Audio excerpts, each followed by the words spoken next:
go into the detail of doing that, so we didn't go through the detail of randomizing the responses. Basically, what I did was trying to push through the load, and we simulated a scenario if one of the connection servers throw an error, how the rest of the system. So basically, there were different scenarios I tried to test. So if particular service was errored, how does that affect the downstream systems? Or if a particular service that was a service there was delayed 2 milliseconds, how does the rest of the downstream? So there were different scenarios I was testing because I didn't have the time to go into randomize it, but obviously that's a good thing to do there.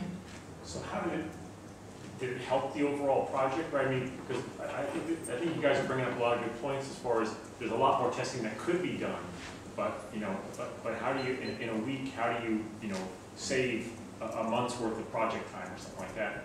Was that the idea?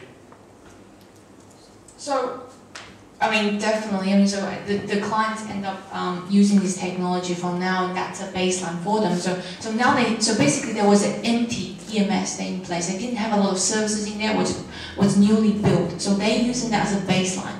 So from now on, from 2 years ago, every application they start hooking onto the EMS. They can run against this baseline to see how the deviation of their performance. So they can now understand, okay, with this performance hooking onto my EMS, so how does that deviate from my pure baseline? So it can be used to test applications, not just DSPs? The application itself, if it's, yeah, definitely in terms of integration, yeah.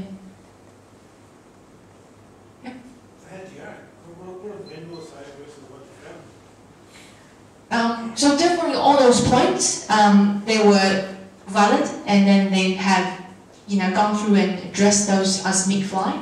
So I think it's a relatively good engagement. They were really happy in terms of what we find out from a short engagement in terms of what we're through, and without the impact of the downstream environments. I mean, we didn't really affect anybody doing their work, or didn't put anybody off their, say stop working on this because we're doing this engagement. So everybody was still working.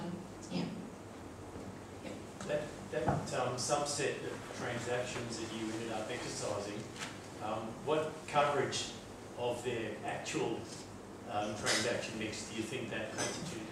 So there is a report. Our tool provides a report. So once we import the business work projects, so we have a report, so a coverage report, which shows you, so you have 100 services, for example, and this particular message they send through only touch around 2 services. It gives you a coverage report of that. So the tool itself does that already. Yeah. Yeah. Yep.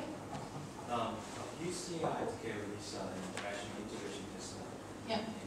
In context of SIT and performance testing as well. A lot of the challenges that I came across in the past was usually a lack of environment associated with a lack of integrated environment to start with. Okay. To start with. Yep. Part of already environment constraint to even create virtual stuff. So in this engagement, you mentioned a couple of message recognition, access and whistles and so on. But at the same time, you also mentioned that you recorded a lot of transactions. You almost treat that as a data pool, and then you basically use that as your ingredient to build the virtual services. Yep. How did you map that back to what the testers actually needed in terms of very specific responses that they needed to get? You can filter. So all the message comes in, you can filter what you need. So you filter based on the operation that you selected. So and then that can be your baseline. But was it mirroring the request? Yeah. The response was mirroring the request. Exactly, yeah. So all the message comes in. You can take everything if you want to see all of them, but you could select. So particular services in there, you can say filter against, I only want the claim services, all the messages relate to claim services, there are loads of them, and then you can select them, and then turn them into either unit tests or integrated tests. Sorry, I'm going to bang on about that coverage again. You went in and did a 1-week assignment, which for something like this, given your objectives, I suppose it's a reasonable amount of time. But I mean, in performance testing, a week is a relatively short period of time, as we all know.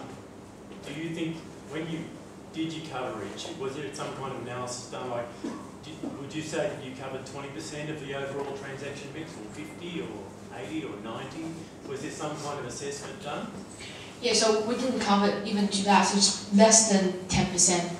Less than 10% of that. The objective, I guess, for this engagement, obviously I'm from Rational, so it's just to demonstrate the capability of a rational solution in there.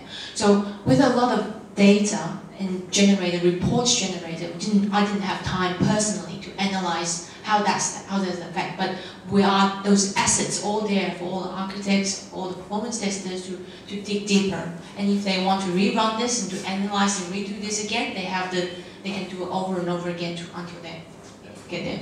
Yeah. That's why I was a little surprised when you said you've done it in a week. I'm thinking nothing can be done that quickly and still have a good amount of coverage.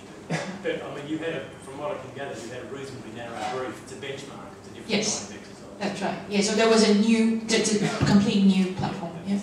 If you did want to cover more test scenarios, would you have to do any extra work, or do you just feed it extra data pools? Or? Well, all the scenarios, obviously the client needs to define their scenarios, or what they actually want to test out of this. But if you say it's just for the sake of covering every single services that we touched on, so that's a different set of tests, I guess, that we're talking about here. So if you want to do the coverage test, you would do it differently. Just a different approach to do this.